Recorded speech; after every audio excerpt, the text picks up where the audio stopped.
Харе Кришна, Прабху. Хорошо. Хорошо, хорошо. Очень хорошо. Очень хорошо. Харе. Здесь рекорд, да? Харе Кришна, дорогие преданные. Мы продолжаем наш семинар Санкиртаны. Сегодня в гостях у нас Индрадьюмна Свами. Давайте поприветствуем его!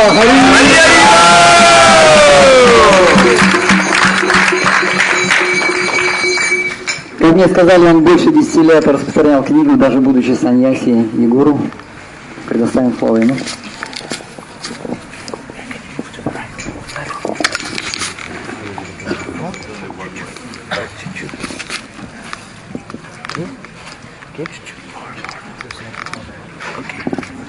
Здесь все преданные Санкиртаны. Преданные Санкиртаны, кто неравнодушен к Санкиртане. Санкиртаны devotees plus those who have heart for Sankirtan. Where are the Sankirtan devotees? А где преданные Санкиртаны? Руки поднимите, преданные Санкиртаны. They're all over there. Все там.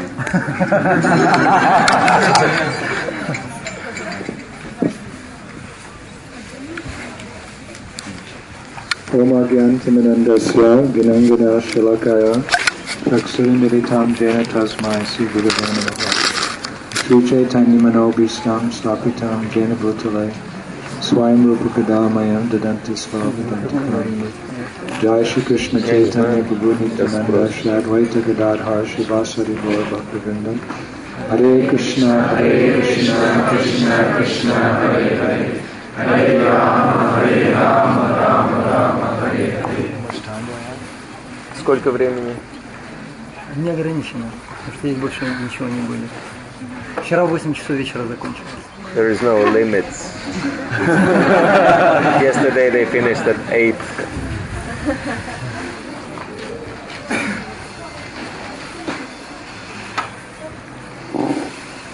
Krishna Varnam Trisha Krishnam Shango Panga Shupashadam Yagnai Sankirtan Paya Jantihi Shu Medashaha. This verse is, you could say, like the mission statement of those who have dedicated their lives to Sankirtan. Этот стих является своеобразным девизом тех, кто посвятил свою жизнь Санкиртане. This idea of a mission statement, this came up in the last 10 years. Это представление о том, что это девиз появилось за последние десятилетия. Some famous writer, some famous author, he just made this phrase that one should write down what is one's mission in life in a few short sentences and try to arrange everything in such a way as to fulfill that statement. Один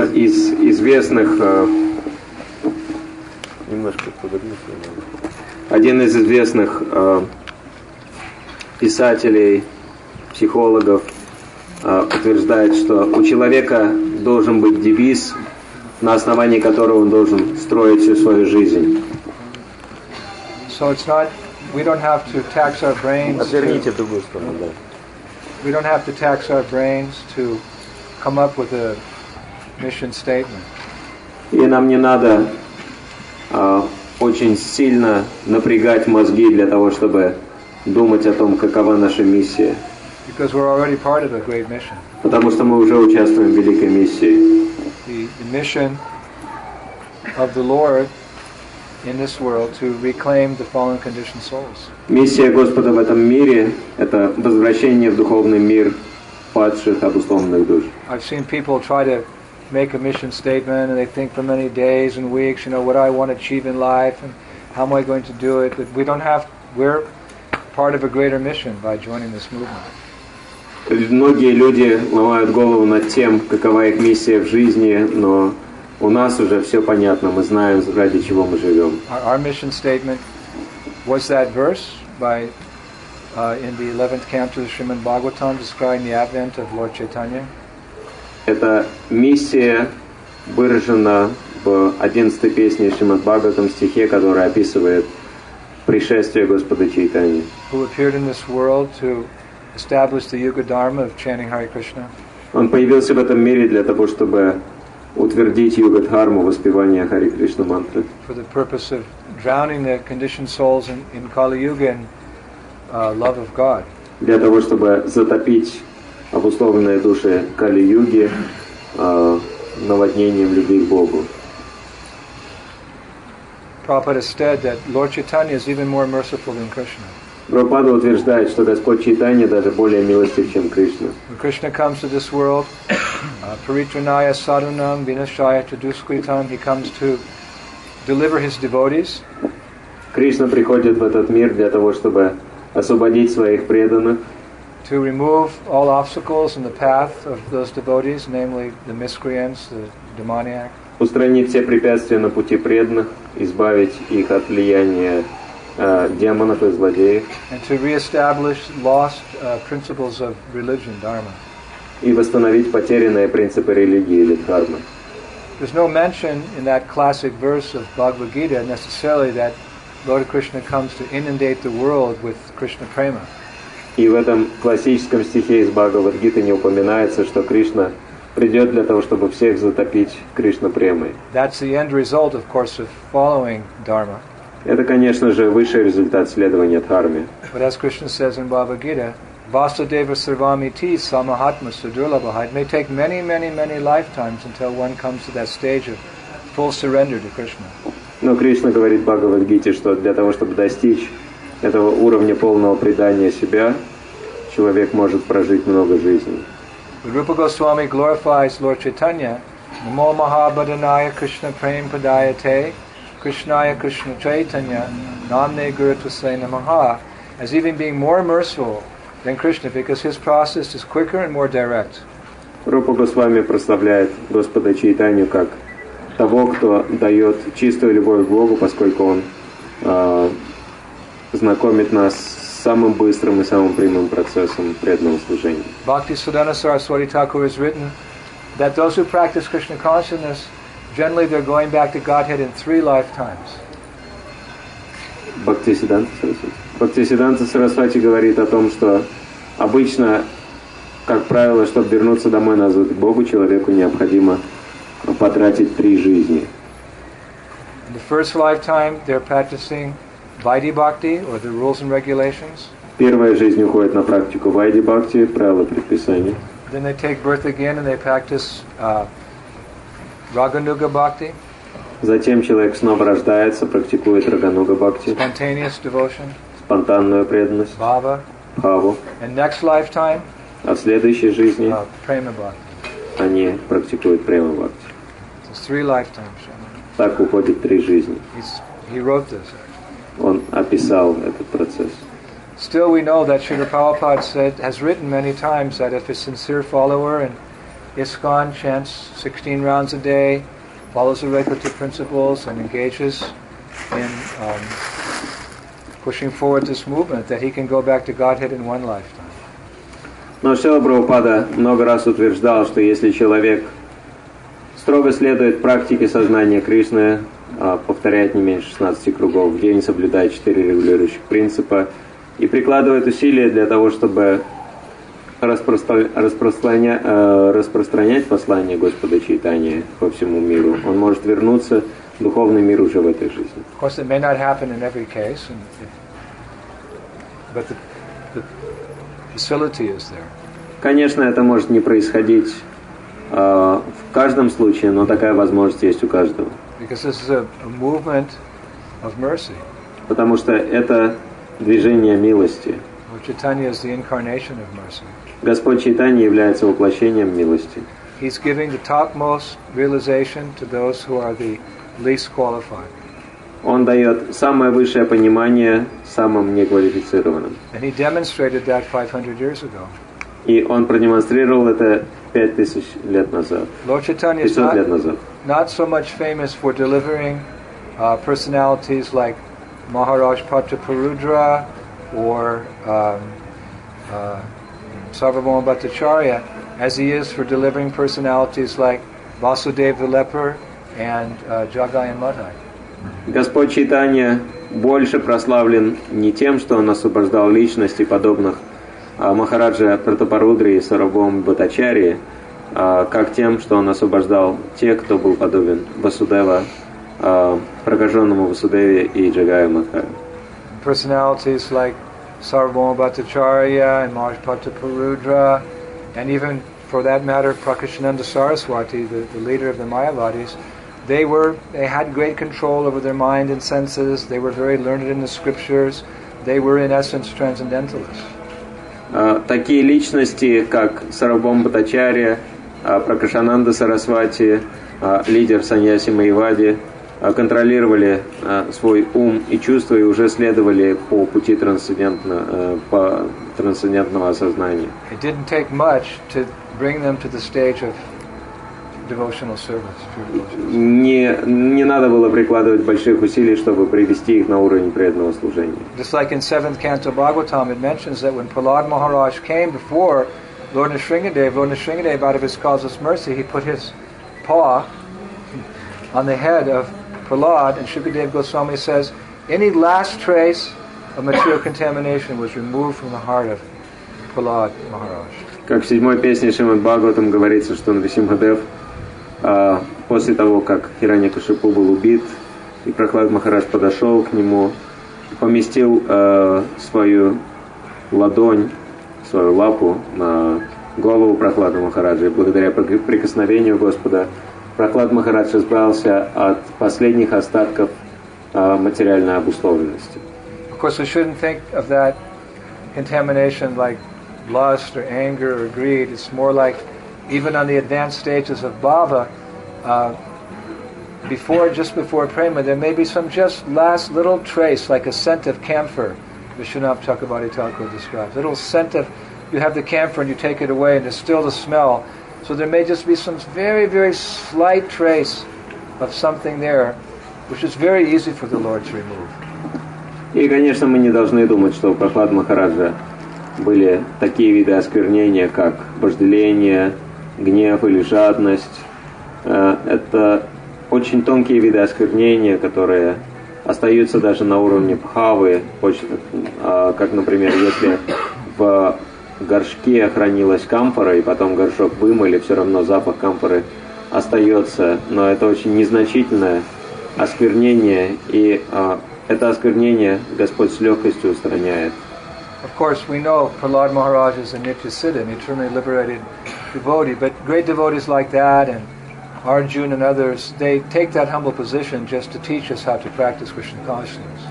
Конечно, такие преданные, как Прахлад Махарадж, являются вечно освобожденными личностями, нитья-сидхами, но он и Арджуна принимают на себя роль обусловленной души для того, чтобы обучить нас своим примером. So with the touch of his lotus hand, Nrsingadev very easily removed any traces of material contamination in Prahlad's heart. Поэтому прикосновением своей лотосной длани Господь с легкостью устранил последние остатки материального осквернения, находящиеся в сердце Прахлады. But how much more difficult it is for the Lord to deliver those who are very fallen and addicted to sinful activity. Но насколько же сложнее для Господа освобождать падших и привязанных к греховной деятельности. Even for the Lord to deliver the fallen conditioned souls, it's not an easy task. Даже для самого Господа освобождение падших обусловленных душ не является легкой задачей. And He's God. Он является самим Богом. Prabhupada said when Krishna was here 5,000 years ago, Prabhupada said you can count on your two hands the number of personalities who took his instructions to heart and became perfected in Krishna consciousness. Шрила Прабхупада говорит, что когда сам Господь Кришна находился на этой планете, 5000 лет назад можно пересчитать по пальцам тех, кто серьезно воспринял его наставления и стал чистым преданным. But Lord Chaitanya, Kaviraj Goswami writes in Chaitanya Charitamrita, Lord Chaitanya, when he was present, the whole universe went back to Godhead. Но Кришнадас Кавирадж Госвами описывает, что в присутствии Господа Чайтаньи вся Вселенная получила освобождение и вернулась домой назад к Богу. You know, they have the whole Chaitanya Charitamrita in Russian. А сейчас вся Чайтанья Чаритамрита переведена на русский. There's a verse to that effect that due to the presence of Mahaprabhu, all living entities in the universe were delivered, and then immediately the universe filled up again with more living entities. Есть стих в Чайтанья Чаритамрите, который описывает, что благодаря присутствию Господа Чайтаньи вся Вселенная получила освобождение, но затем она снова наполнилась новыми обусловленными душами. So therefore, Prabhupada's statement that Lord Chaitanya is even more merciful than Krishna. Поэтому Шрила Прабхупада утверждает, что Господь Чайтанья еще более милостив, чем Кришна. No doubt Krishna is merciful. He leaves the nectarian abode of the spiritual world and comes to this nasty material world. He's so kind. Нет сомнения в милости Кришны, потому что он оставляет прекрасный духовный мир и приходит сюда, в этот ужасный материальный мир. Chanakya Pandit says, don't go to a place where there's not a clean river. Чанаки Пандит говорит, что мы не должны отправляться в то место, где нету чистой реки, Pious king, благочестивого царя, qualified physician, квалифицированного врача. and don't go to a place where people are inimical towards you. И не стоит находиться в том месте, где люди относятся к вам This is враждебно. Niti Shastra. Niti Shastra is not a transcendental Shastra, but it's just explaining how to live as best you can in this material world while you do your duty of trying to become God conscious. Это нити шастра, это правило для тех, кто хочет жить правильным образом, для того, чтобы стать сознающими Кришну. Niti means like logic. Нити обозначает логика. What's the most intelligent way to proceed to this dangerous forest of material existence? Что необходимо делать для того, чтобы правильным образом пройти через лес материального существования? So don't go to a place where it's not a clean river, because if you bathe, you get sick. If you cook with that water, you'll get sick. If you drink that water, you'll get sick. Не стоит находиться в том месте, где нет чистой реки, потому что что бы вы ни делали с этой водой, если вы будете принимать в ней омовение, пить ее или готовить на ней, вы заболеете. And if there's not a qualified doctor, insult to injury, you'll get even more sick. А если к тому же нету квалифицированного врача, вместо того, чтобы вас вылечить, он вас еще больше угробит. That famous statement in Russia that two doctors are discussing, they're saying, should we operate on this person or let him live? Как вы знаете, в России говорят врачи между собой, ну что, будем лечить пациента или пусть еще поживет? I've had a toothache for 3 weeks. I'm not going to any Russian dentist. У меня зуб болит уже 3 недели, но я к русскому стоматологу не пойду.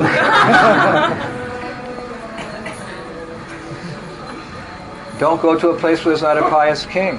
Также не стоит жить в том месте, где нет благочестивого царя. Because the opposite of piety is impiety, or where people are irreligious, and if you're a religious person, you'll simply find difficulty.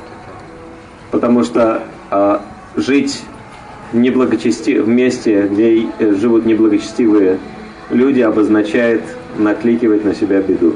And don't go to a place where people don't like you. И также не стоит отправляться в то место, где люди вас не любят. That's common sense. Это здравый смысл. So what is the nature of this world? Какова же природа этого мира? Every living entity here, from Brahma, not our Brahma, but from Brahma down to the Indragopa, they've all come here, they've all turned their back on God. They've all come because they're inimical. Все живые существа, как говорится в Брахме Самхите, начиная с Господа Брамы, конечно, наш Господь Брахма является исключением, до самого мельчайшего живого существа, Индрагопы, пришли в этот материальный мир, чтобы забыть о Боге. But defying the logic of Niti Shastra, God comes, He's so kind. Но Господь приходит вопреки логике Нити Шастры благодаря своей милости. And He came, and Prabhupada said only 4 or 5 people. Of course, the immortal wisdom of Gita is there, but that initial attempt, not so many were delivered. И, безусловно, когда Господь Кришна пришел, Он дал знание Бхагавад-гиты, но изначально было освобождено не так уж много личностей. But Lord Chaitanya, the whole place emptied out. Но Господь Чайтанья опустошил всю Вселенную. For a few moments there was nobody. Несколько мгновений там вообще никого не было. Where have they all gone? Куда все отправились? In India they go, he left this place. А в Индии говорят, что все, ушел. You meet, first time one sadhu, I went to meet an old sadhu. He wasn't in his bhajan kutir, so I said to him, where is he gone? He left this place.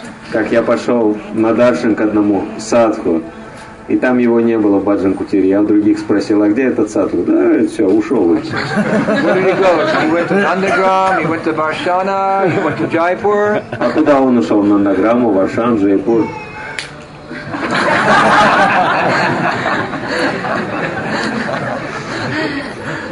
So I understood that means he's dead, he's gone, he's done for the Lord. Тогда я понял, что все, помер, ушел насовсем. So after Mahaprabhu, после Махапрабху уже все ушли. But then, we came. Но затем пришли, кто мы пришли. So this is the mission of the Lord.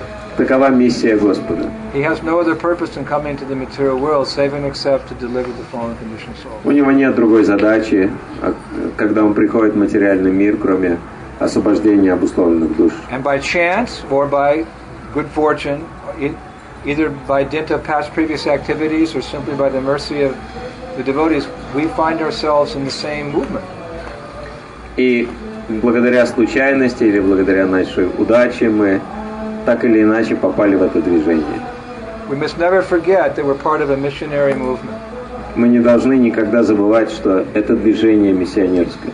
And we don't have to concoct a mission statement. Our mission statement is Paritranaya Sadhanam Vinashaya Duskritam, or Krishna Vardhan Tusha Krishnam Shangopanga Shaparshadam.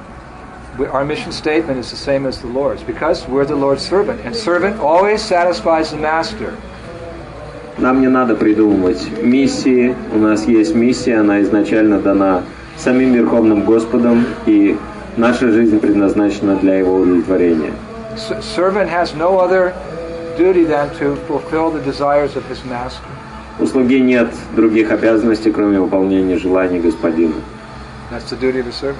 Такова обязанность слуги. So what are we? What is our occupation? А в чем же заключается наша задача? When Prabhupada got his first passport issued by the Indian government to come to America, когда Шрила Прабхупада впервые получил документ, паспорт, который позволял ему отправиться в Америку, there's a little page where you fill out your personal details. Там он заполнил небольшой листок с личной информацией. Name. Имя там было. A.C. Bhaktivedanta Swami, he wrote. Он написал A.C. Bhaktivedanta Swami. Address. А.Ч. Bhaktivedanta Swami. Адрес. Navadvip Dham, Mayapur. Navadvip Dham, Mayapura. Date of birth. Дата рождения. September 18. 18 сентября. And then occupation. Затем род деятельности, профессия. What did Prabhupada write down as his occupation? Прабхупада написал в графе профессия. I was so surprised when I saw that passport. Когда я увидел этот документ, я был I got to поражен. open up Prabhupada's bag one day at the airport. Потому что в один прекрасный день я открыл сумку Прабхупады в аэропорту. I was traveling with Prabhupada, and then we came to security, and Prabhupada had a little white bag, and the security officer said to Prabhupada, "Open that bag." Когда мы проходили через таможню, таможник попросил Шрилу Прабхупаду открыть белую сумку, которую он нес в руках. So Prabhupada, although he had that bag for so many years, for some reason the lock wouldn't open, and he was having trouble. И несмотря на то, что Шрила Прабхупада пользовался этой сумкой или этим портфелем много лет, он не мог открыть замки. So the customs official became very heavy. He said, "I said open that bag."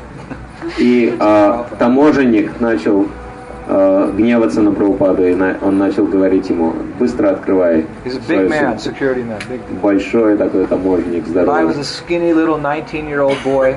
А я был таким худеньким 19-летним парнем. And I kind of stood up and I said, Я встал If you speak to my spiritual master like that again, I'll break your nose. И сказал ему, будешь так с духовным учителем моим разговаривать, я тебе нос расквашу сейчас. He looked at me, he said, I thought you Hare Krishnas were non-violent. Он посмотрел на меня и сказал, а я думал, что вы Харе Кришна, ребята мирные. I said, you didn't read the Bhagavad Gita. Я ему сказал, почитай Бхагавад-гиту вначале.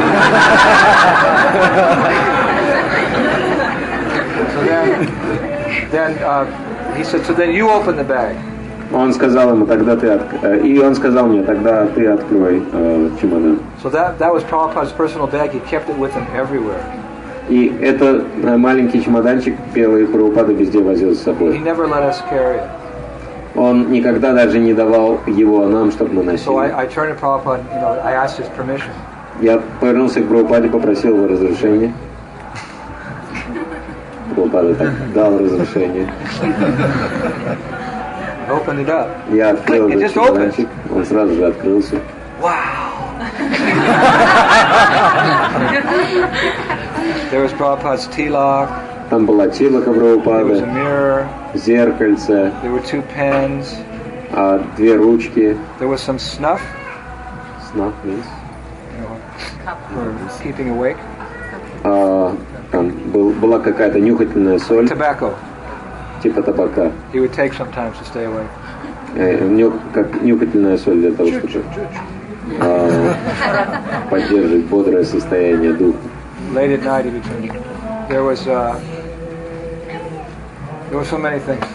Там было очень много There was the всего. passport. Там был паспорт. When I opened it, the passport opened up. И когда я открыл этот паспорт, он открылся на There одной was Prabhupada's странице. picture, Там была was фотография reading it. Прабхупады, и я читал, что там написано. and it said occupation. И там было написано профессия. And Prabhupada wrote, servant of Bhakti Siddhanta Saraswati. Прабхупада написал «Слуга Бхактисиддханта Сарасвати».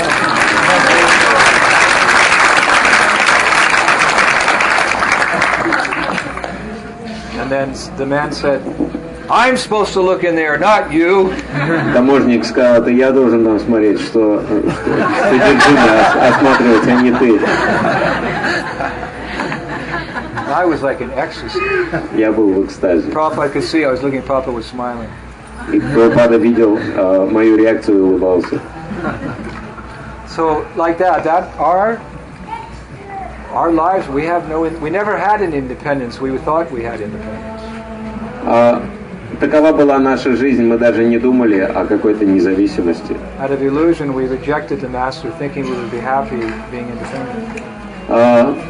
Только в иллюзии мы отвергаем своего вечного господина, думая о том, что мы независимы. But as soon as again we were instated in the service of the Vaishnavas, the spiritual master and Krishna, we again realized how nice it is to be the servant. И когда мы снова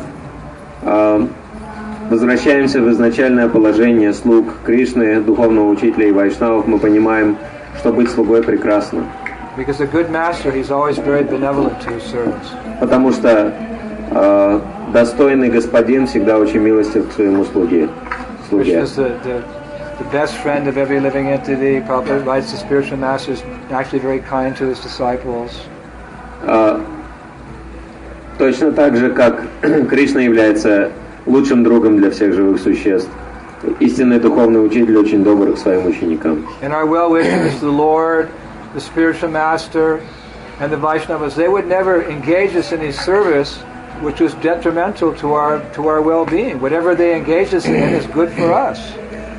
И по своей милости Кришна, духовные учители вайшнавы, никогда не занимают нас ни в какой деятельности, которая неблагоприятна для нашего духовного развития. Все, в чем они нас занимают, очень хорошо для нас. Especially this preaching. Особенно проповеди. Bhaktisiddhanta Saraswati said, this preaching, it will do good for the preacher, and it will do good for the person who's being preached to. Бхактисиддханта Сарасвати говорил, что проповедь очень благоприятна и для самих проповедников, и для тех, кому они проповедуют. Sometimes we see it as an austerity. Иногда мы думаем, это аскеза. It's very cold. Очень холодно. It's very hot. Или слишком We have жарко. to travel long distances. Надо переезжать на большие We расстояния. have to live in very austere conditions. Приходится жить в аскетичных We условиях. have to associate with mundane people. Приходится общаться с мирскими людьми. The Shastra says, asat sanga tyaga. Don't associate intimately with materialistic people. Шастра говорится о сатсанга тьяга, с материалистами близко общаться нельзя. We're approaching them, coming very close and smiling. Мы подходим к ним очень близко, еще и с улыбкой. Sometimes to get their attention, we have to touch them. Иногда для того, чтобы привлечь их внимание, мы даже иногда соприкасаемся We с have to ними. speak sweet words. Мы говорим им приятные слова. You may not even be able to speak the truth, because if you speak the absolute truth, they'll turn and walk away. You have to say something like, this book will make you very happy. Мы даже не можем им сразу сказать абсолютную истину, потому что они развернутся и уйдут. Мы что-нибудь в этом роде говорим, что возьмите эту книжечку, будете очень счастливым. It's very austere. We would rather be in the temple and just glorifying Krishna. И это очень аскетично. Мы предпочтем находиться в храме и прославлять Кришну. Someone may think this Sankirtan is very austere. Кто-то может думать, что Санкиртана очень аскетичная деятельность. How is the spiritual master being kind upon us, benevolent upon us, sending us out on Sankirtan?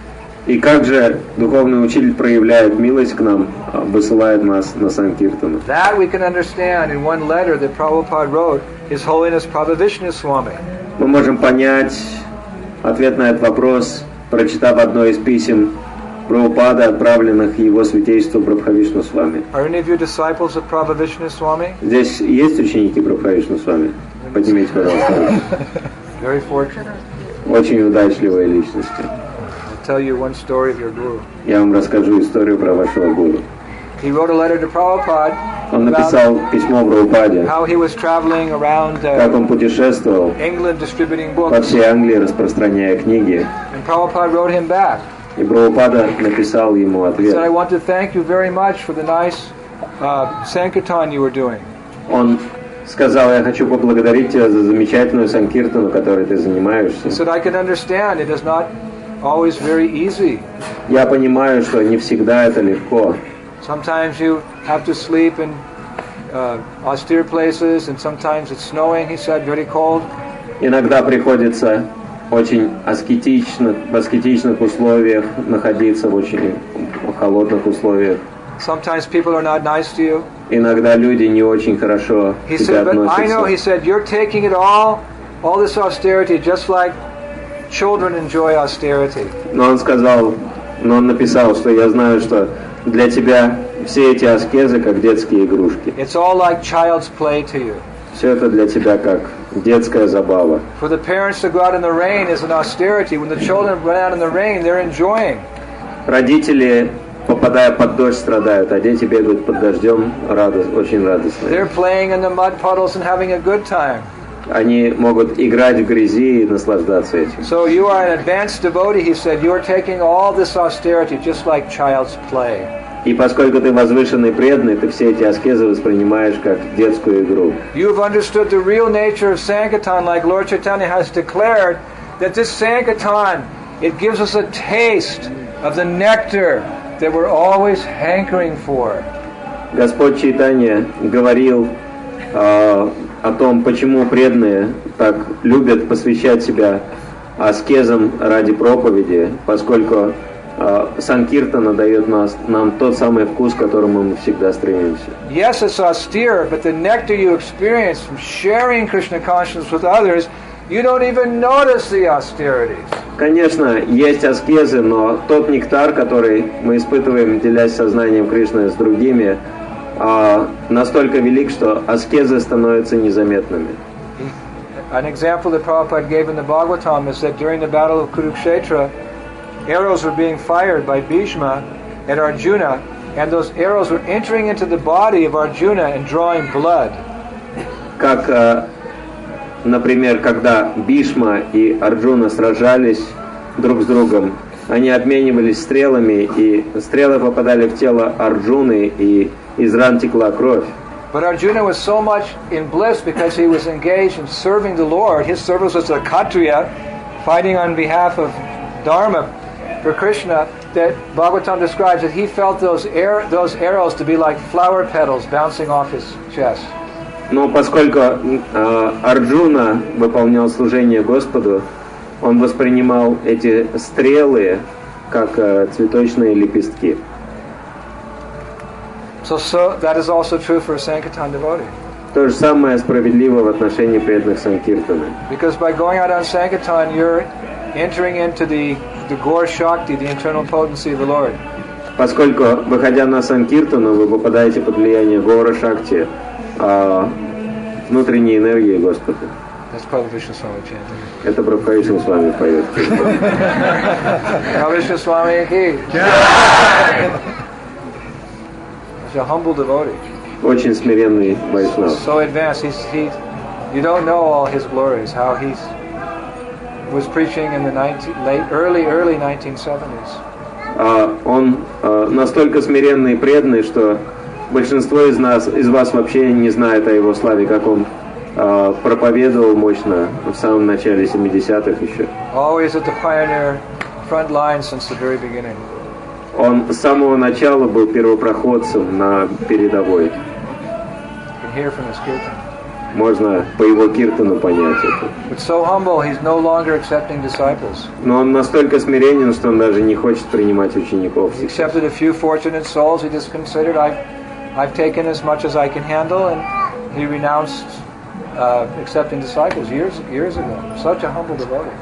Он решил, что он уже принял достаточно учеников, столько, о скольких он может позаботиться, и отрекся от дальнейшего принятия учеников. Not dhanam, not janam, not sundar, no desire for material opulence, affection from the opposite sex, name and fame, just very humbly traveling with few possessions, still being the pioneer all over the world.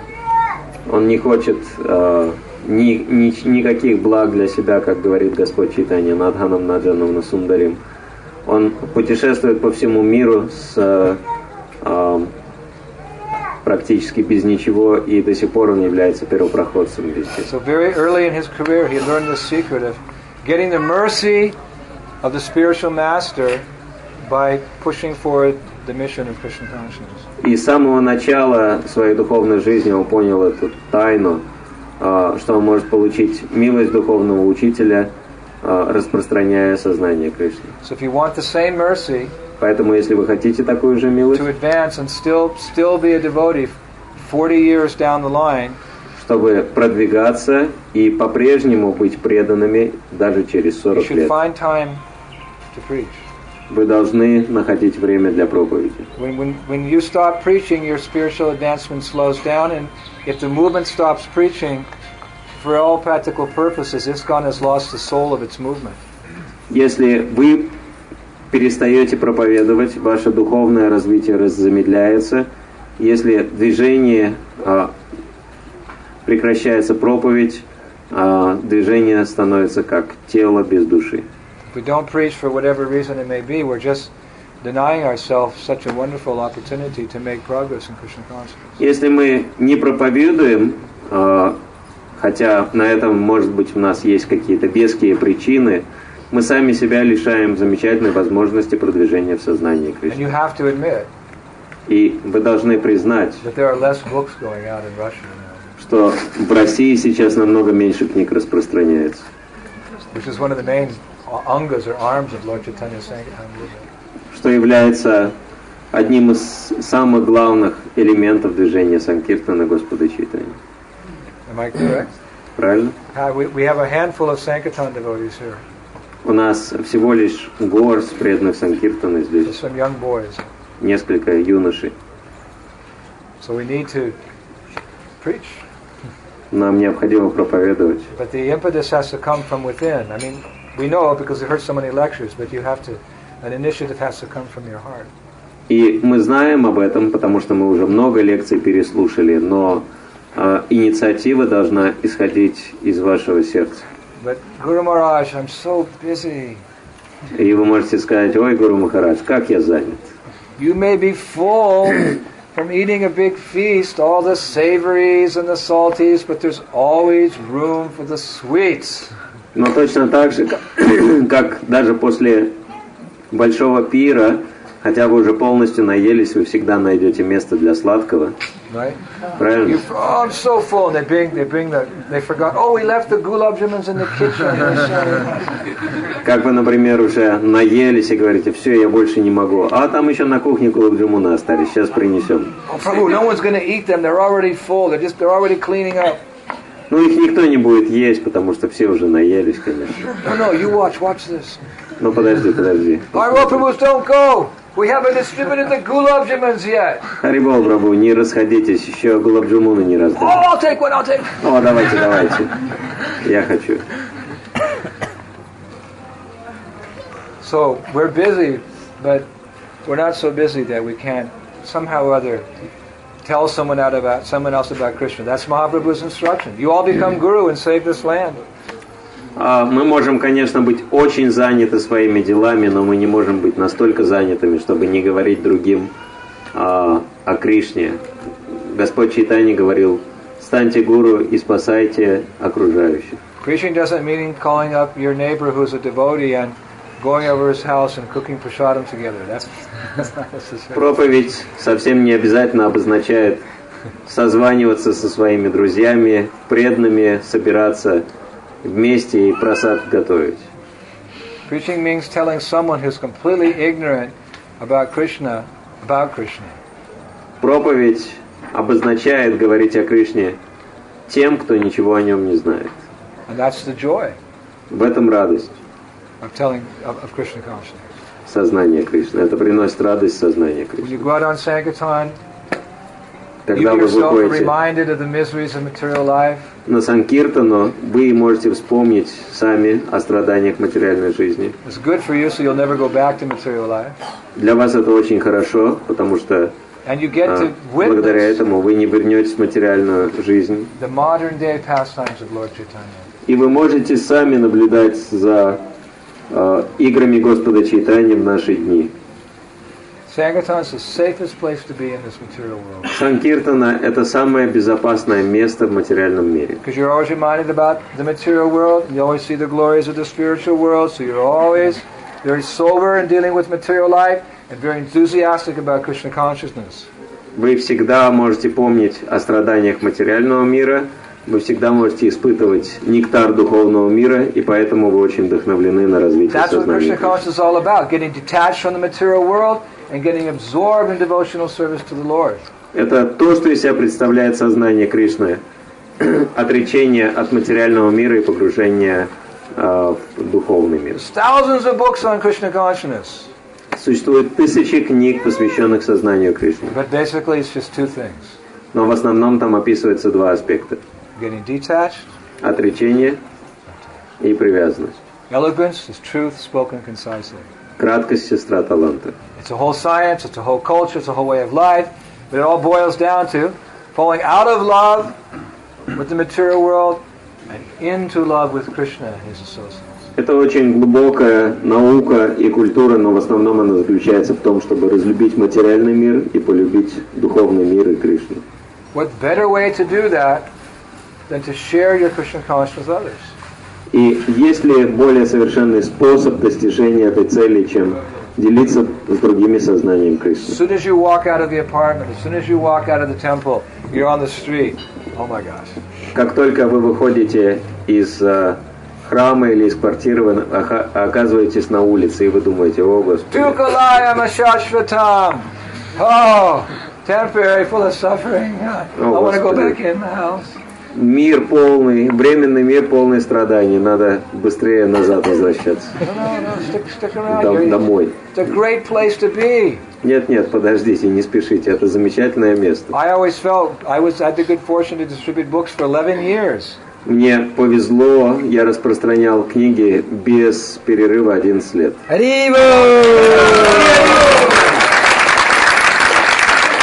I always felt that my real home was the street. Я всегда чувствовал, что я нахожусь дома, находясь на улице. I felt when I was leaving the temple, oh, I'm going home. Выходя из храма, я думал, ну, наконец, домой иду. On the street with the people, and shaking their hands and patting them on the back, and excuse me, sir. I felt there's the mercy of Gaur, of Mahaprabhu. It's there on the street. He's showering. Когда находишься на улице, пожимаешь людям руку, хлопаешь их по плечу, даешь им книгу, чувствуешь, вот это милость Господа Чайтаньи, настоящая, целый душ милости. The beauty of religion is that God manifests miracles to the people. Привлекательная часть религии обычно это то, что когда Господь какие-то чудеса являет людям. What's a miracle?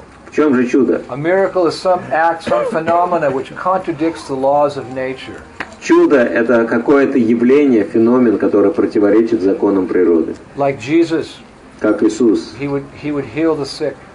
Он лечил больных. Or he would bring the dead back to life.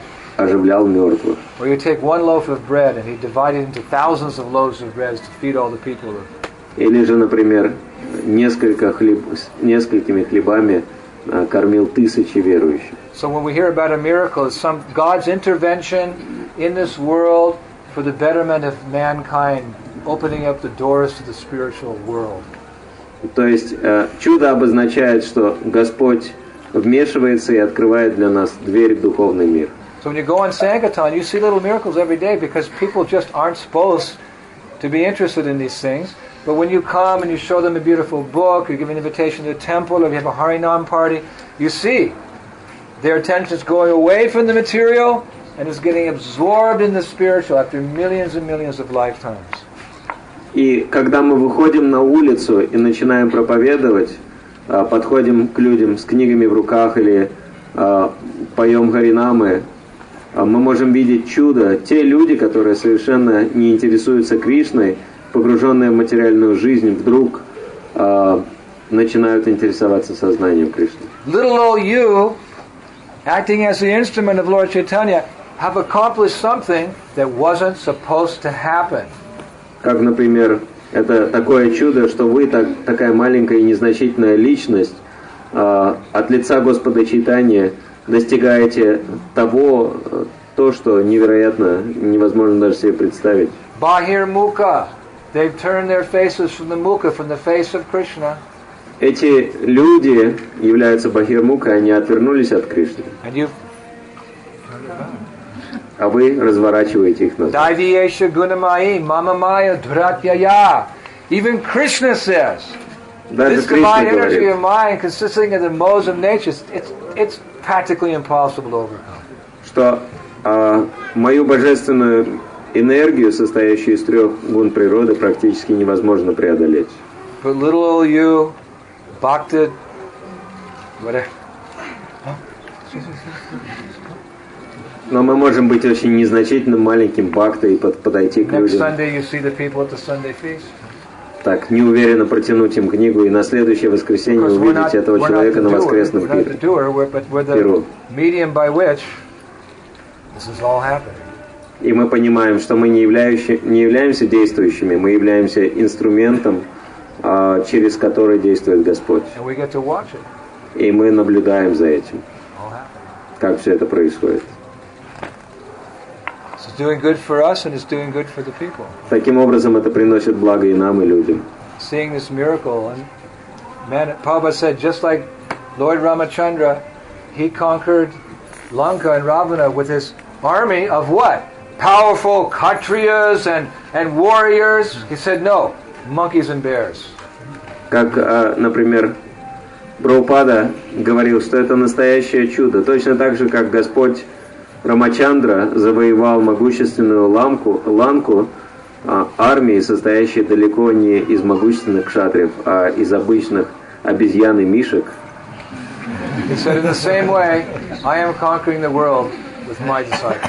Мишек и мартышек. Точно так же он сказал, я завоевываю весь мир при помощи учеников моих. So we don't take the credit. We're probably the obstacles in some ways to the movement spreading, but we're trying our best.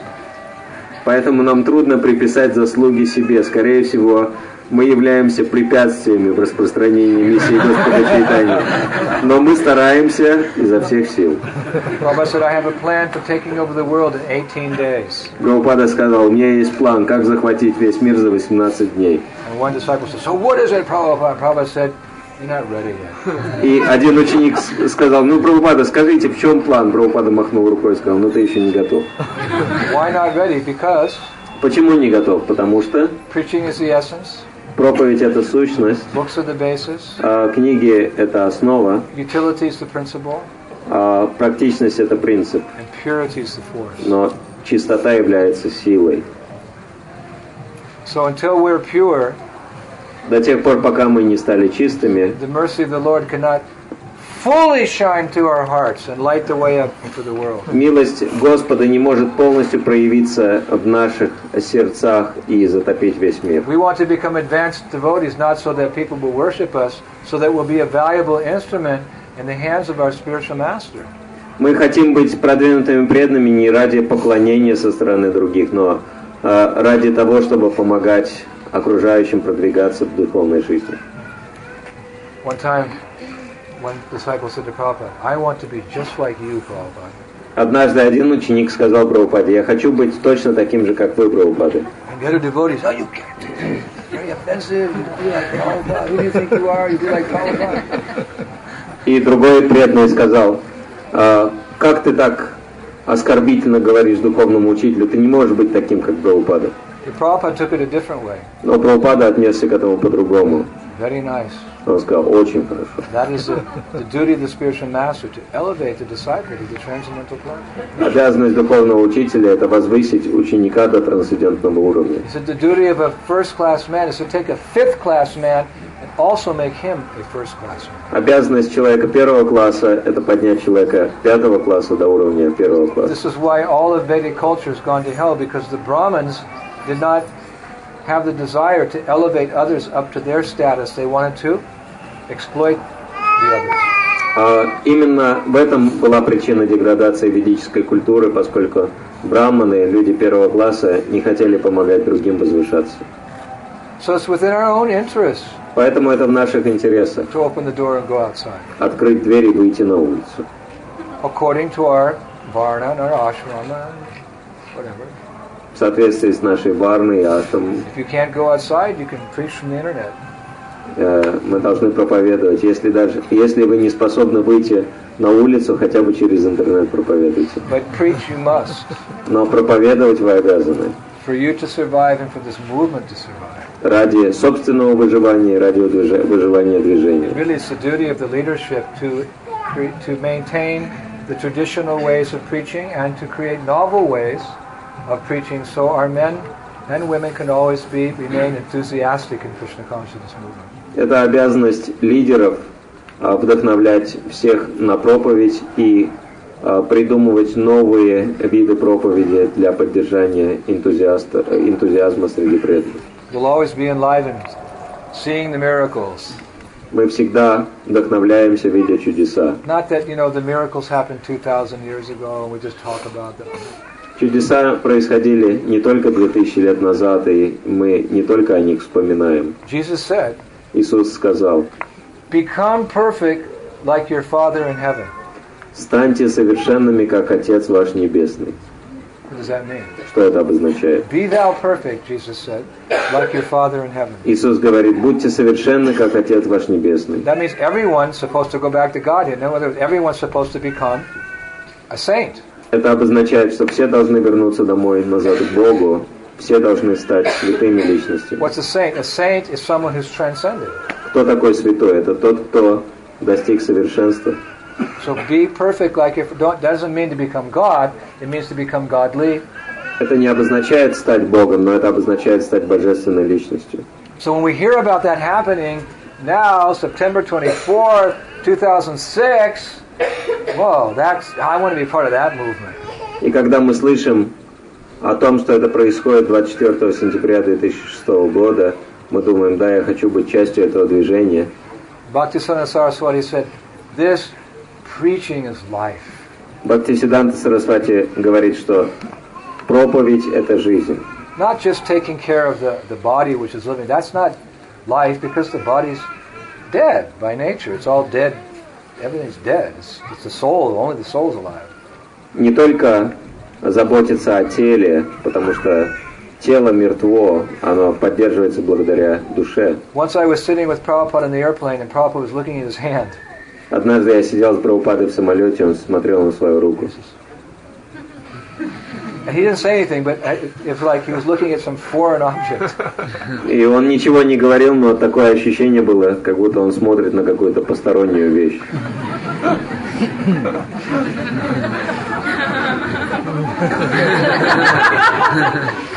So this body is not life. Life is the soul, and the soul's living when the soul's engaged in the service of the Lord. And what is the best service? Поэтому настоящая жизнь это жизнь сознания Кришны, духовная жизнь, служение Господу. И в чем заключается лучшее служение? And you're old enough, mature enough in Krishna consciousness, you don't need someone to tell you every day. Share your good fortune. Это должно быть нам понятно, потому что мы уже достаточно взрослые, мы много раз об этом слышали. Мы должны делиться своей удачей с другими. Modern day miracles. Совершать современные чудеса. I'll finish with a nice Sankirtan story. Я закончу, рассказав интересную историю о Санкиртане, Modern day miracle. о современном чуде. We were doing a marathon, a book marathon in 1982. Мы проводили марафон по распространению книг в 1982 году. And we just printed the Krishna book in a very beautiful volume, one volume Krishna book with very special binding, mass. И мы только что напечатали новые книги о Кришне с очень красивым переплетом. Like look like a classic book from a library. Она выглядела как классическая библиотечная книга. And we printed thousands of them, and we were like, so we couldn't wait for the marathon to get out there, and just because the books looked so nice and the subject matter was so nectarian. И их было напечатано тысячи, и мы не могли дождаться марафона, потому что книги выглядели так замечательно, и естественно, что содержание было еще лучше. So it was a month-long marathon, and the day came, and the bell rang, and boom, everybody, the temple was empty, like 70 of us just gone. Как только наступил марафон, храм опустел, 70 человек выскочило на улицу.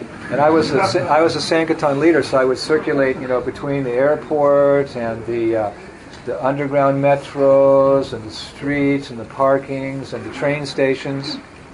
И я был лидером Санкиртаны, и поэтому я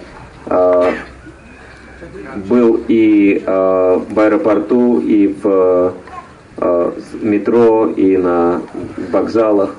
And we had one group of Madhajis who really enthusiastic, and they like to do the trains. И одна группа матаджи была преисполнена энтузиазмом. Им нравились поезда. So what they would do is they would get on the train before it left the station, and they would go from person to person like that, and they distribute the books, and sometimes the train would start going, and they'd have to finish up the sail really quick, and then jump off the train before it went too fast. It's a real art. То есть, как они заходили в поезд, пока он стоял на вокзале, распространяли книги, им надо было выскочить из вагона, пока поезд не уехал. Это было настоящее искусство. So there was one girl, her name was Brajasaki. Real nice, small French girl, very cute and articulate and enthusiastic, and she used to do so many books. И одна матаджи, одна девушка, француженка, французская преданная, Браджасаки, она была очень привлекательной, очень обаятельной, и она распространяла очень много книг, она была очень энтузиастичной. And she came from a very good aristocratic family. Она происходила из очень возвышенной семьи аристократов. So a few days into that marathon, she was distributing on the train. И на протяжении нескольких дней марафона она распространяла книги в поездах. The French were, if they liked you, they liked you. If they didn't like you, they would tell you.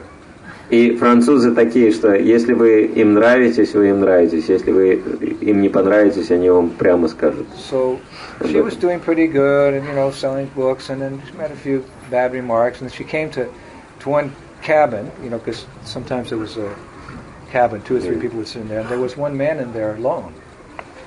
И она распространяла книги, вроде бы все хорошо, и она дошла до одного купе, где сидел один человек.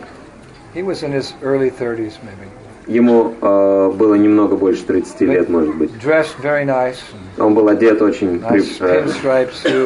респектабельно, в полосатый костюм, с чемоданом, там, в туфлях сидел.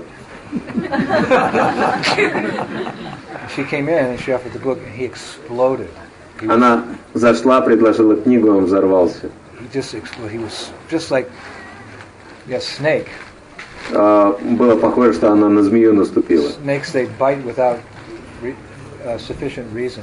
Змеи могут кусать без особых причин. And he started screaming at her that she's part of a cult and a sect, and she's wasting her life, and spending all this nonsense propaganda, and she got froze. Этот человек начал кричать и ругаться, говорить, что это секта, что она просто зря свое время теряет, всю свою жизнь и так далее. И она просто остолбенела от удивления. And the more he started speaking, the more angry he became, and vehemently again, and they stood up. И чем дальше он говорил, тем больше он распалялся и гневался, и он вскочил на ноги. And he grabbed the Krishna book and he threw it on the ground. He began stomping on it. И он выхватил книгу из рук этой матаджи, бросил на землю и начал ее топтать в гневе. Kicked it under the seat. И он пинком закинул ее под сиденье. So she was such a sincere devotee. She went down on her hands and knees to get the book back. И она была настолько искренне преданной, что она встала на колени, чтобы эту книгу вытащить. Then he just picked her up and he grabbed her and he dragged her through the hall of the train and he threw her off the train. Но он схватил ее, выволок из купе, проволок по всему коридору и выкинул из вагона на перрон. Such a demon. He dragged the girl. Он был такой демон, что он ее физически проволок ее по всему коридору, и пассажиры были очень разгневаны, но это произошло очень быстро. И поезд поехал. И у нее от падения был вывих плеча. И она распорола себе руку, ей пришлось зашивать руку.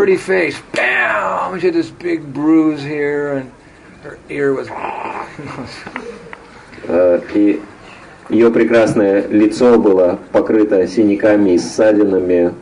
Он ей чуть ухо там не порвал. Она дрожала. Я приехал и увидел, в каком состоянии эта бедная девушка. Но на следующий день она продолжала Санкиртаны.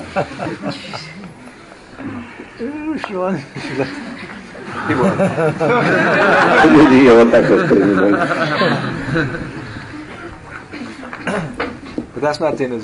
Но это не конец истории.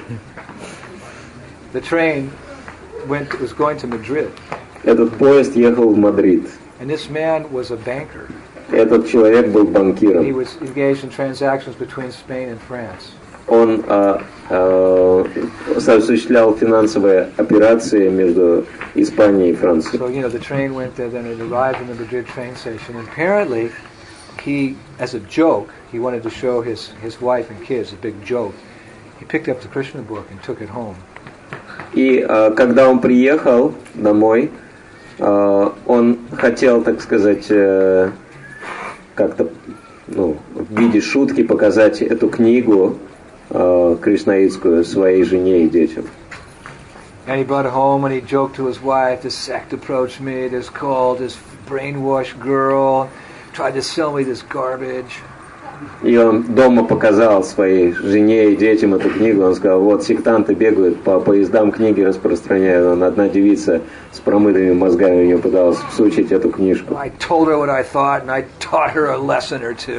Я сказал ей все, что о ней думал, и проучил ее очень хорошо. И он взял эту книгу и выкинул в мусор.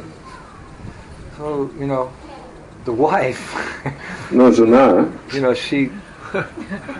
took the book out of the garbage. Вытащила эту книгу из мусора. And she actually put it in their library. И положила в библиотеку. He didn't know, but she. Он не знал об этом. Because it was a very nice looking book, and it, you could tell it was something authentic. She wasn't particularly interested, but she thought,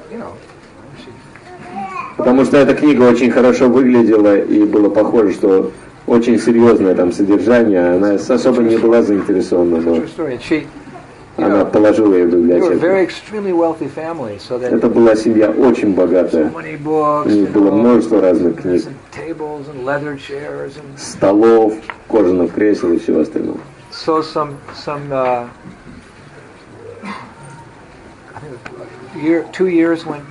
И через пару лет его сын, что-то с ним случилось. Его, по-моему, он сошел с ума, его в психиатрическую больницу поместили. Один сын. С женой что-то тоже случилось. Она погибла в автомобильной аварии. И он был совершенно убит. Он был законченным атеистом. Затем он ушел в запой. Весь его бизнес развалился, он все потерял. Потерял сына, бизнес, жену, все потерял, все растерял. Его дом должны были уже конфисковывать. И он сидел в один прекрасный вечер в своей библиотеке и пил. Смотрел на полки с книгами по разным видам философии.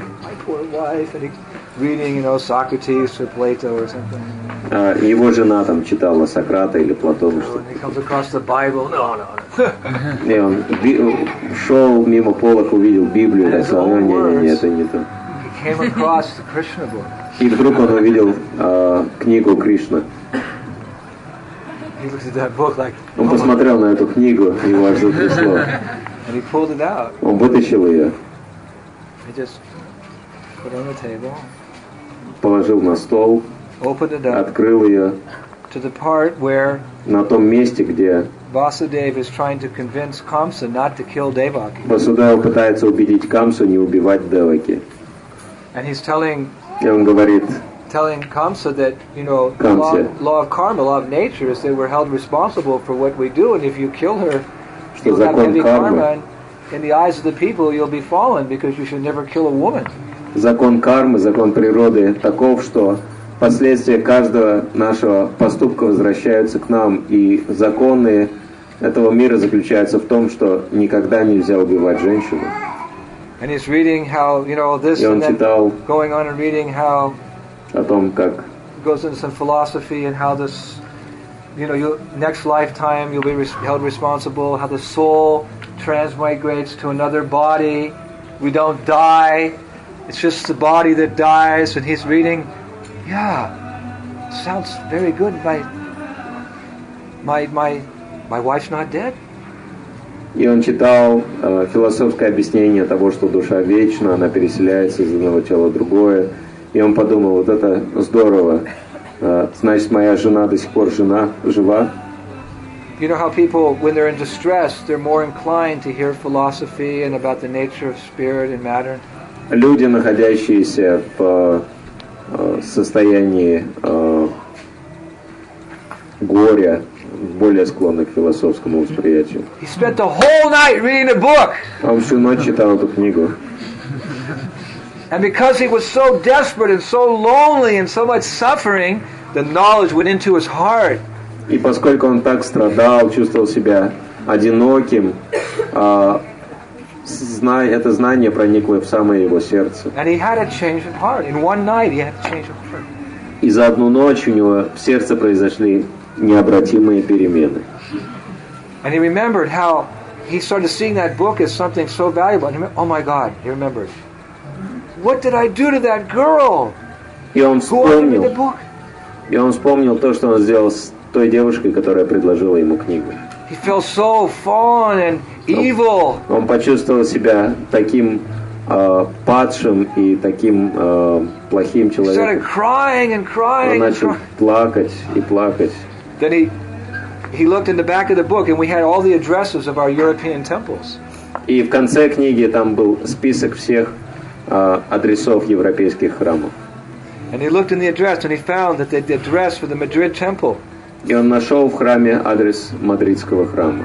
Он нашел в книге адрес мадридского храма. And that morning, И в это in his утро suit, в he своем went to the чемодане, temple. извиняюсь, он прямо в костюме пошел в храм, And he knocked on the door, and the devotees answered the door. He's a businessman, преданные открыли дверь, они увидели, что там бизнесмен стоит. which was rare, Это было редкое явление, with red eyes. с заспанными глазами, He said, красными. "Please take me to your authority." Он сказал: пожалуйста, отведите меня к вашему начальству. So they took him to the temple president. Они отвели его к президенту храма. That man walked into the temple president's office and fell on his knees. Этот человек зашел в офис президента храма и пал на колени. With his hands full, he said, Со сложными руками он сказал: "Please forgive me." пожалуйста, простите меня. Temple president is like, Президент храма не знал, что делать. this is businessman in a suit, you know. Бизнесмен в костюме на коленях He ползает. said, "Please forgive me." But he was so sincere. He said, 2 years ago, I abused one of the members of your society, and I feel so bad. Please forgive me. Но этот человек сказал: 2 года назад я напал на одного из членов вашего общества, побил, и поэтому я чувствую себя ужасно, я прошу прощения у вас. So the temple president was kind of a new boy. Президент храма был молодой, преданный. He said, "Okay, we forgive you." Сказал: хорошо, мы прощаем вас.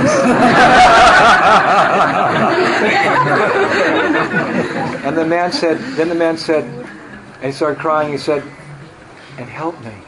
И этот человек начал плакать, и он сказал: пожалуйста, помогите мне. I'm suffering. I need help." Я так страдаю, мне нужна помощь. And I read your book, Я прочитал вашу книгу. and I can see that what you know, the knowledge that you're studying, it can help me overcome. I've lost everything. Please И help me. то знание, которое вы преподаете в своих книгах, может мне помочь. Пожалуйста, помогите, я все потерял. I'm on the verge of suicide. Я на грани самоубийства. So the temple president started preaching to him. Президент храма начал ему проповедовать. To make a long story short, И чтобы не рассказывать эту историю слишком долго, that man was ready for the philosophy. этот человек был готов воспринимать всю And over философию. several weeks, several months, he kept coming back to the temple and so forth and so on. Много недель и месяцев он приходил в храм и так далее. He had lost everything. Он потерял все, He moved into the temple. и он переселился в храм. He became a devotee. Стал преданным. And he wasn't just somebody, you know, who failed in school or was a hippie, and, you know, he was, you know, in his early 30s, an intelligent, successful in the material world. So, you know, he was sharp, and he chanted nicely, and he followed other principles, and he got initiated 2 years later, when he was about 35. И он не был человеком, который там какой-то неудачник, в школе не доучился или из-за жизненных, ну то есть как бы в жизни ничего никогда не видел. Он был очень успешным человеком в жизни, он уже весь опыт имел, и он был достаточно молодой, ему было немного больше 30, он прожил в храме пару лет, получил инициацию. He was recommended by the temple president, and then he met his, you know, his guru was coming often and like that, but then the guru could see, this looks like a smart guy. Later he met him and said, you know, like, are you educated? They have you, you know, like washing pots and, you know, cleaning and things like that. You know, are you an educated person? Yes, Guru Maharaj. I've got a degree in accounting. I was once in charge of one of the major banks in Europe. And, oh, really? И перед тем, как that was before initiation. After he was initiated. И после того, как он был инициирован, духовный учитель посмотрел, ну вот, похоже, что достаточно такой сообразительный, непростой, преданный, и он начал спрашивать у него, ну ты тут вот котлы в храме моешь, а вообще у тебя есть какое-то образование? И он сказал, да, и у меня высшее образование, и то есть я и работал по специальности, я возглавлял один из главных банков в Европе. И Гуру сказал, серьезно, что ли? So the guru called in the temple president and said, hey, get him out of the kitchen and make him the treasurer of the temple. И Гуру сказал президенту храма, слушай, лучше, чтобы он не на кухне работал, а был казначеем храма. And then they made him like in charge of regional, finances and. И они сделали его ответственным за региональные финансы и так далее. But you know what? Но вы знаете, что произошло? Despite the fact that he took initiation and eventually took second initiation. Несмотря на то, что он получил первую и вторую инициацию позже. Became the temple treasurer, became in charge of zonal finances. Стал казначеем храма, казначеем региона. He remarried. Он снова женился. Despite the fact that he had so much responsibility, he always found time to go and sing guitar. Хотя у него было столько разных видов ответственности, он всегда находил время, чтобы ходить на Санкиртаны. Хариву! Especially that Christmas marathon, that he got the book during the Christmas marathon. We actually started in November, but that's when he got the book. So whenever November would come about, he'd get this feeling in his heart, so fallen and low and so offensive to the Vaishnavas, and and he'd go out no matter what. He'd organize the financing, but he was always out on the streets. And his favorite place for distributing books was the train station. Madrid train station. Каждый год, особенно в декабрьский марафон, который в Европе начинается в конце ноября, он организовал все свои дела так, чтобы на них не отвлекаться на протяжении марафона. Он чувствовал себя очень падшим, оскорбителем вайшнавов, и в таком настроении он выходил на Санкиртану, и самое любимое его место Санкиртана был Мадридский вокзал. And I asked him why. He said, "This is where I was redeemed." He said, "This is where I was born. This is where my spirit." He said, in a very strange way, "This is where my spiritual life began, and I have to come back and I have to help others."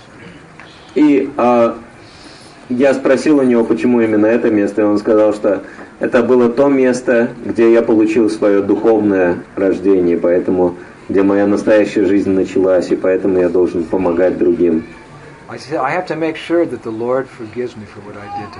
И также я должен сделать все возможное, чтобы заслужить у Господа прощение за то, как я поступил с этой девушкой. That was his mood, and I have to go out and I have to help people get the mercy that I got, and I got it through a book. И я должен помогать людям получить ту же милость, которую получил я. И я получил ее через книгу. As much as I was offensive to that book saved me.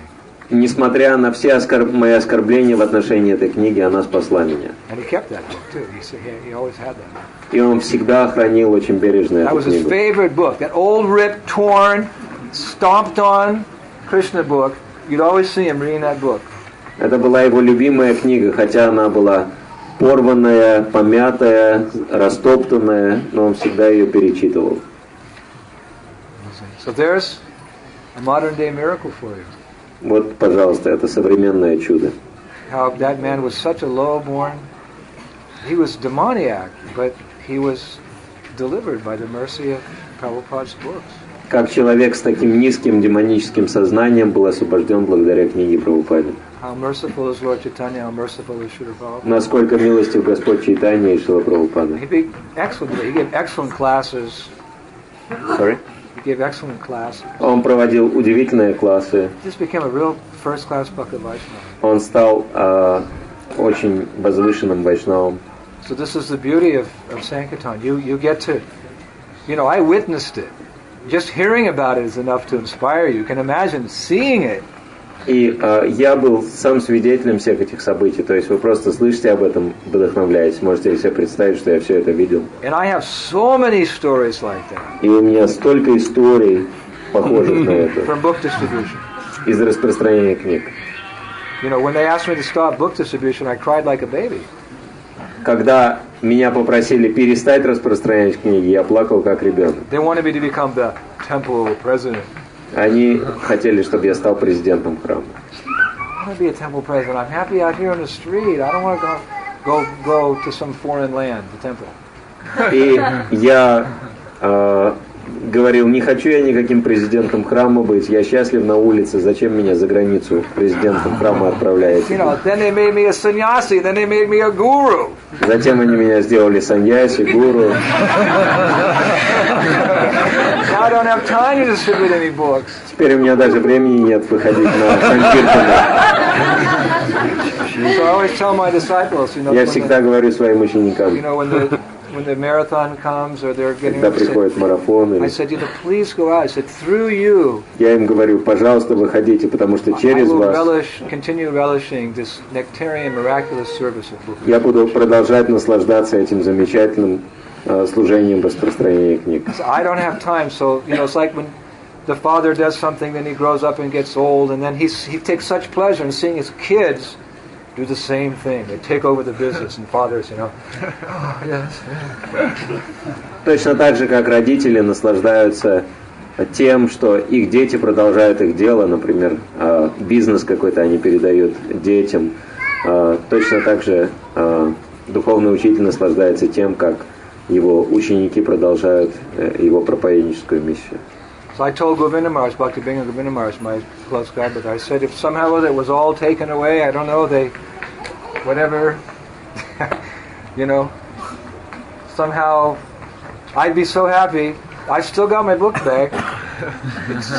It's a mirror, little mirrors, those kind of cloth they have from India, red and yellow and blue, and I've still got it at New Mayapur. One of my disciples has it on his altar, but I told him to just hide it and put it in. I would easily go back, take that book bag, and go back to the Alsace-Lorraine, Mulhouse, Strasbourg, that area, my favorite area. I could just get lost, disappear, and distribute books ever there.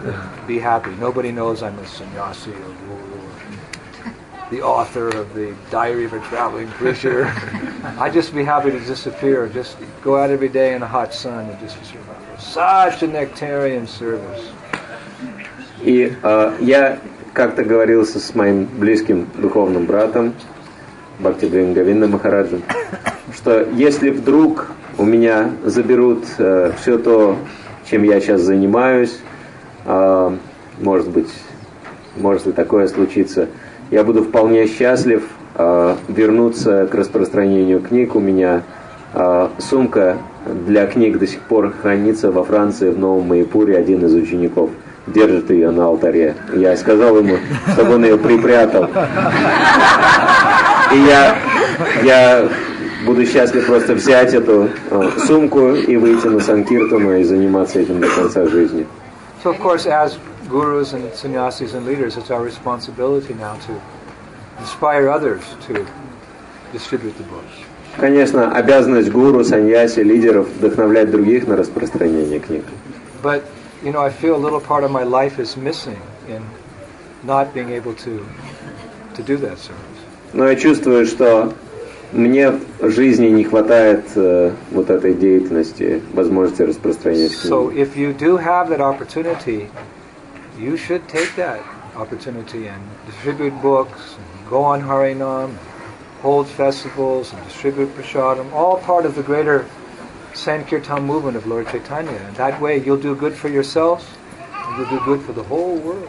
Поэтому, если у вас появляется хоть какая-то возможность, обязательно выходите, распространяйте книги, распространяйте прасадам, проводите харинам и делитесь своей удачи с другими, и таким образом вы принесете благо и себе, и всему миру. If you're chanting your rounds and you're following the principles and you're reading Prabhupada's books and you're associating with devotees and you're going on Sankirtan, you'll remain fixed in Krishna consciousness and you'll make steady progress in Krishna consciousness. Если вы будете повторять свои круги, исследовать всем регулирующим принципам, общаться с преданными и выходить на Санкиртану, можно вам обещать устойчивое продвижение в сознании Кришны. And it may not take 3 births. By the mercy of Mahaprabhu and by the mercy of our Srila Prabhupada, it may take only 1 birth to become.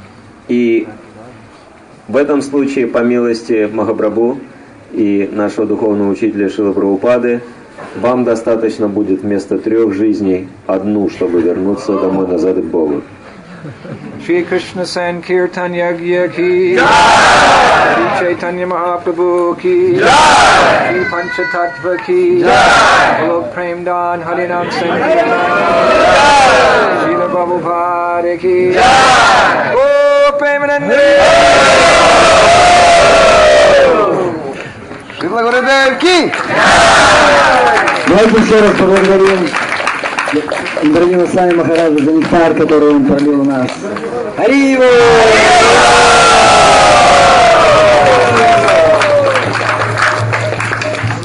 Завтра в это же время, в этом же месте наш гость будет Харе Кришна с вами. Пожалуйста, приходите, вы чувствуете, какой нектар проливает у нас ученики Шрилы Прабхупады. Это особый нектар, нектар Санкиртаны. Харе Кришна.